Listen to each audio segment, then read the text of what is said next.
আসসালামু আলাইকুম everyone, welcome back to my channel. আজকের পর্বে খুবই মজাদার একটা নাস্তার রেসিপি শেয়ার করব। তো খুবই কম সময় কিভাবে নাস্তা তৈরি করবেন তার একটা সহজ রেসিপি। এজন্য এখানে একটা ছোট মিক্সিং বোল নিয়েছি আর এখানে প্রায় 3 টেবিল চামচের মতো বেসন নিয়েছি। এরপর দিয়ে দিচ্ছি এখানে 2 টেবিল চামচের মতো শুকনা চালের গুঁড়া। এখন এখানে পানি দিয়ে দিচ্ছি। তো এখানে অল্প পরিমাণের পানি দিয়ে নিব। তো এখানে একটা ব্যাটারের মতো তৈরি করে নিচ্ছি। তো এটাকে খুব ভালো করে নাড়াচাড়া করে মিশিয়ে নিতে হবে। তো একটা জিনিস খেয়াল রাখতে হবে, এটাকে কিন্তু খুব বেশি ঘন করা যাবে না, আবার খুব বেশি পাতলাও করা যাবে না। খুব বেশি পাতলা হলে কিন্তু ব্যাটারটা নষ্ট হয়ে যাবে। তাই মোটামুটি ঠিক এরকম কনসিস্টেন্সির ঘন দেখে একটা ব্যাটার তৈরি করে নিয়েছি। এখন এখানে একটা মিক্সিং বলে প্রায় 1 কাপের মতো পেঁয়াজ কুচি নিয়েছি। আপনারা চাইলে কিন্তু এখানে পেঁয়াজের পরিমাণটা বাড়িয়ে দিতে পারেন। তো এখানে 1 কাপের মতো নিয়েছি। এই ধরুন এখানে 4-5টার মতো পেঁয়াজ আছে বড় সাইজের। এরপর এখানে 2টো কাঁচামরিচ কুচি করে দিয়ে নিয়েছি। বেসনের যে ব্যাটারটা তৈরি করেছিলাম এখানে সম্পূর্ণটাই দিয়ে দিচ্ছি। তো একটু খেয়াল করলে বুঝতে পারবেন ব্যাটারটা কিন্তু খুব বেশি পাতলা না। তো এরকম ঘনত্বের একটা ব্যাটার তৈরি করে নেবেন। এই পর্যায়ে এখানে আমি এক এক করে বাকি উপকরণগুলো দিয়ে দিচ্ছি। তো প্রথমে আমি এখানে লবণ দিয়ে দিয়েছি স্বাদ অনুযায়ী। এরপর দিয়ে দিচ্ছি এখানে সামান্য পরিমাণ চিলি ফ্লেক্স, এটা দিয়েছি ফ্লেভারের জন্য। খুবই চমৎকার একটা ফ্লেভার আসবে এটা দিলে। এরপর এখানে দিয়ে দিচ্ছি হাফ চা চামচের মতো শুকনা মরিচের গুঁড়া। তো যে যেরকম ঝাল পছন্দ করেন সেভাবে শুকনা মরিচের গুঁড়াটা দিয়ে নেবেন। দিয়ে দিচ্ছি সামান্য পরিমাণ হলুদ গুঁড়া। তো হলুদ মরিচের গুঁড়ার পরিমাণটা কিন্তু অবশ্যই এখানে পেঁয়াজের পরিমাণ বুঝে দিয়ে নেবেন। দিয়ে দিয়েছি এখানে সামান্য পরিমাণ চাট মশলা। তো হাতের কাছে চাট মশলা না থাকলে কিন্তু এখানে অবশ্যই ধনেপাতা কুচিটা দিয়ে নেবেন, এতে করে কিন্তু খুব চমৎকার একটা ফ্লেভার আসবে।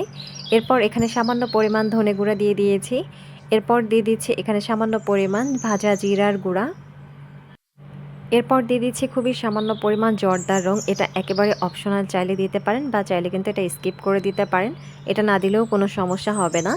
এখন এই সবগুলো উপকরণকে খুব ভালো করে মেখে নিব। তো এটা মেখে নেওয়ার সময় অবশ্যই খেয়াল করবেন খুব বেশি জোরে মেখে নেওয়া যাবে না, তাহলে কিন্তু পেঁয়াজ থেকে পানি বের হবে আর পেঁয়াজটা নরম হয়ে যাবে। তো পেঁয়াজ নরম হলে কিন্তু খেতে ভালো লাগবে না। তাই এটা আলতো হাতে এভাবে সুন্দর করে মশলাটাকে মেখে নিতে হবে। তো দেখুন এটা কিন্তু মাখানো হয়ে গেছে। এই পর্যায়ে এটাকে একটা সাইডে রেখে দিচ্ছি। এখন চুলায় আমি একটা প্যান বসিয়েছি আর এখানে আমি সয়াবিন তেল দিয়ে দিচ্ছি। তো ভাজার জন্য এখানে আমি পরিমাণ মতো তেল দিয়ে নিয়েছি। তেলটা কিন্তু অবশ্যই পরিমাণ বুঝে দিয়ে নেবেন। খুব বেশি তেলে কিন্তু এটা ভাজার প্রয়োজন নেই, অল্প তেলেই এটা ভেজে নিতে পারবেন। এখন প্যানের গায়ে তেলটাকে একটু ভালো করে স্প্রেড করে নিব।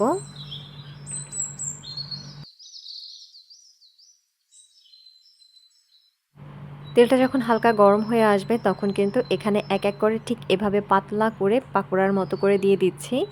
তো পেঁয়াজটাকে যত পাতলা করে দিবেন ততই কিন্তু এটা মুচমুচে হবে। তো একটু খেয়াল করলেই বুঝতে পারবেন এটা কতটা পাতলা করে আমি দিয়ে দিচ্ছি। তো এই পাকোড়াগুলোকে তেলে ছাড়ার আগে অবশ্যই হাত দিয়ে একটু চ্যাপটা করে তারপরে কিন্তু এভাবে তেলে ছাড়তে হবে। তাহলে দেখবেন কতটা পাতলা হয়ে যায়।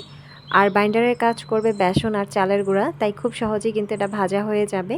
চুলার আঁচটা মিডিয়ামে রেখে এগুলোকে উল্টে পাল্টে ভালো করে মুচমুচে করে ভেজে নিব। তো এই অনিয়ন পাকোড়াগুলো ভাজতে কিন্তু খুব একটা সময় লাগে না। তো খুবই কম সময়ের ভিতরে কিন্তু এটা ভাজা হয়ে যায়।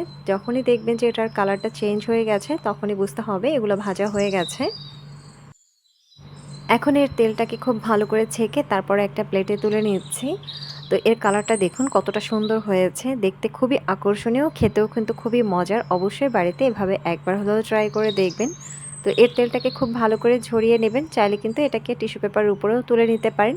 এতে করে এর গায়ের যে এক্সট্রা তেল আছে সেটা কিন্তু টিস্যু পেপার টেনে নেবে। তো দেখুন পাকোড়াগুলো কতটা মুচমুচে হয়েছে, আশা করছি দেখেই বুঝতে পারছেন।